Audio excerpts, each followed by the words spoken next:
All right, Dave, a couple of rapid fire FAQ questions about this fantastic zero-turn mower. The most common one that's asked is, can it work on slopes? Yes, we do get asked that question quite a bit.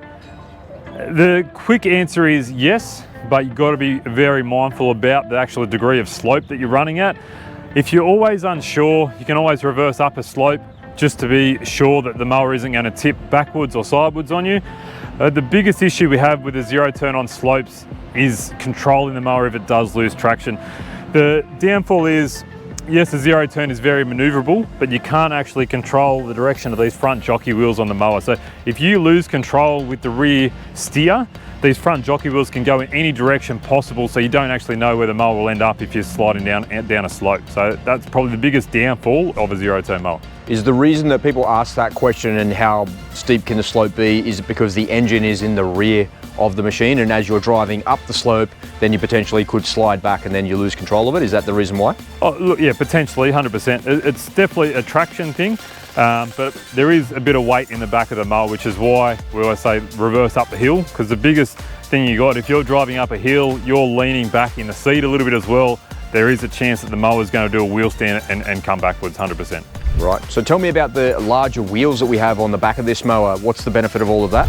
Yeah, so benefit of the bigger mowers, so our 252 or most of the Kubota zero turn range now, we've got bigger tyres on them. So when you're running over even just ground like this at faster speeds, you know, you can hit every little hump and bump just to make the ride a little bit uncomfortable. So now we've got some wider and bigger diameter tyres on the rear, and also some wider tyres on the front as well, just to make the ride quality a little bit smoother at speeds when you're trying to get the grass done.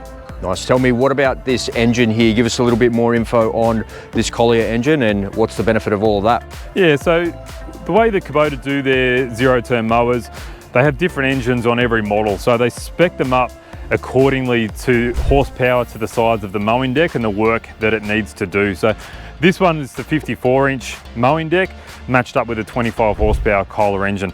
So Kubota will match them to make sure you've always got plenty of power to make sure that you can mow at speed and give you a really good cut in long or wet conditions as well. So the mower won't die in power on you, as Kubota have matched them up quite well. Okay, and just coming back around the front, tell us about the fabricated deck and what's the benefit of all of that? Yeah, so benefit of the fabricated mowing deck is just means it's going to be a lot stronger and sturdier than a stamped or pressed metal mowing deck. So the advantage of the fabricated mowing deck is it's all welded corners, so it's not pushed and has any weak points. We also have a welded reinforced edge around the mowing deck as well. And if you happen to hit or bend or dent any of this, you can actually pull the mowing deck out, weld it again and straighten it up to repair it, rather than sometimes a pressed metal or stamped mowing deck.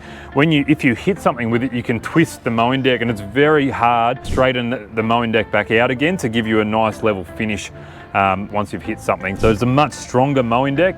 It's going to last you a lot longer. Even if you've got to replace any of the spindles or anything underneath the mowing deck, you can weld and make any modifications to it because it's a lot thicker and stronger.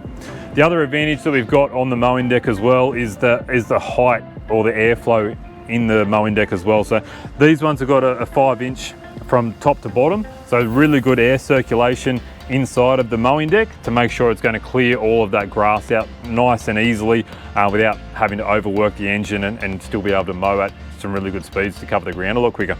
All right, is there anything else that I haven't asked that the audience needs to know?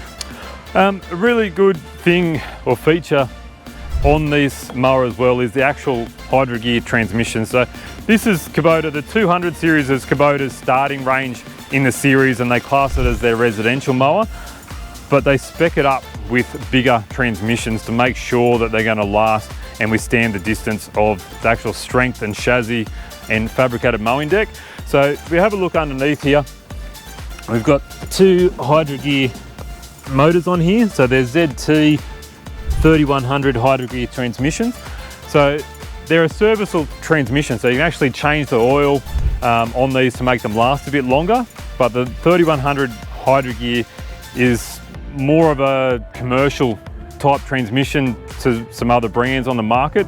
So it's made to withstand the test of time effectively. So it's going to go the distance the same as the fabricated mowing deck.